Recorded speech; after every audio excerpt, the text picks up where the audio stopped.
কি বলছেন স্যার? আপনি আমাকে আইফোন গিফট করবেন? তাহলে তো আমার কক্সবাজার যেতে কোনো প্রবলেম নেই। আপনি সব প্ল্যান করেন, আমি আছি। ঠিক আছে, তাহলে এয়ার টিকিটটা বুক করে ফেলি। আর তুমি দেখো তো কোন রিসোর্টটা ভালো হয়। তুমি এই মেয়ের সাথে কক্সবাজার যাবে? আমি থাকতে তোমার এই আশা পূর্ণ হবে না। আশা আশা, তুমি আসলে যা ভাবছো ব্যাপারটা তা না। আমরা তো অফিসের কাজে কক্সবাজার যাব।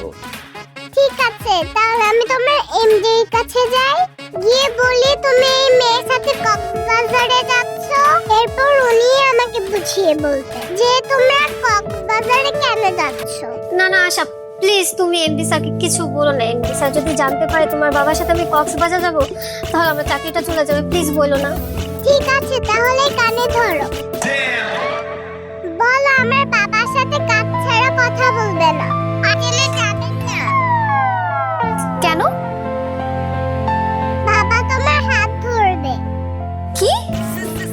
আশা, ফালতু কথা বলবে না। তুমি কিভাবে জানো আমি রান্না করে গেলে তোমার ম্যাডামের হাত ধরবো? কারণ তুমি রান্না করার সময় বুয়ার হাত ধরতে জানেন। ম্যাডাম, আমাকে দেখলে কি আপনার এরকম মনে হয়? আই চুপ করেন আপনি। বাচ্চারা কখনো মিথ্যা কথা বলে না।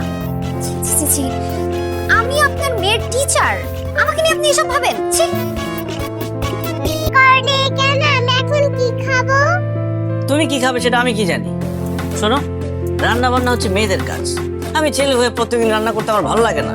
এই জন্য তুই চাইলে আমি তার সাথে কথা বলি, তোর সাথে দেখা করাই দেই। কি কথা বল, এটা ভালো হয় তো।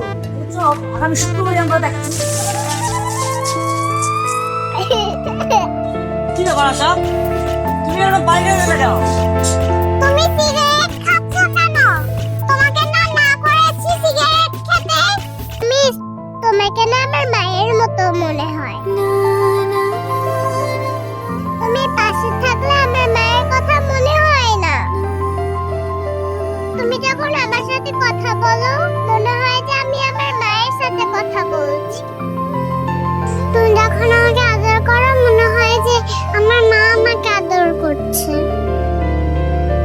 তুমি সেই দিন বাবার কত টেক কেয়ার করেছো, আমার মনে হচ্ছে যে আমার মা বাবাকে টেক কেয়ার করছে। মিস, প্লিজ তুমি আমার বাবাকে বিয়ে করো। আমার বাবার জীবনে তোমাকে খুব দরকার। মিস, তুমি আমার বাবাকে বিয়ে করো। আচ্ছা ঠিক আছে, আমি তোমার বাবাকে বিয়ে করব।